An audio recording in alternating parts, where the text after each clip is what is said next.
ഇതേ നോക്കിയേ നല്ല മൊഞ്ചുള്ള മത്തി ഇട്ടിട്ടുണ്ട് കേട്ടോ. മത്തി ഫാനായ ഞാനിതിനെ മുറിക്കാൻ റെഡിയാവുകയാണ്. ശരിക്കും പറഞ്ഞാൽ ഇതിന് മുറിക്കാൻ തോന്നുന്നില്ല, കാരണം അത്രയ്ക്കും ബ്യൂട്ടിഫുള്ളാണ് കാണാൻ വേണ്ടിയിട്ട്. പിന്നെ എന്താ, മുറിച്ചല്ലേ പറ്റുമെന്ന് പറഞ്ഞാൽ ഞാൻ മുറിക്കുന്നത് കേട്ടോ. ഇന്ന് ഞാൻ കാസർഗോഡ് സ്റ്റൈലിൽ മത്തിക്കറി ഉണ്ടാക്കാം കേട്ടോ. ശരിക്കും എല്ലാവരും കാസർഗോഡിൽ ഇങ്ങനെയാണോ എന്ന് എനിക്ക് അറിഞ്ഞൂട്ടാ. ഞാനിങ്ങനെയാണ് മത്തിക്കറി വെക്കാറ്. അങ്ങനെ ആ മത്തിയെ ക്ലീൻ ചെയ്തെടുത്തുട്ടാ. വലുതുണ്ടായതുകൊണ്ട് തന്നെ ഞാൻ 2 പീസാക്കിയിട്ടുണ്ട്. അങ്ങനെ ക്ലീൻ ചെയ്ത മത്തിയെ അങ്ങ് മാറ്റി വെക്കുക.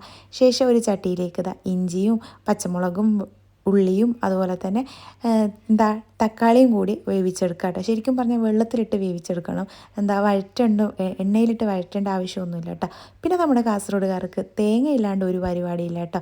തേങ്ങയും അതുപോലെ തന്നെ മുളക് പൊടിയും മല്ലിപ്പൊടിയും പുളിയും വെളുത്തുള്ളിയും ആഡ് ചെയ്തിട്ട് മിക്സിയിൽ അരച്ചെടുക്കുക കേട്ടോ.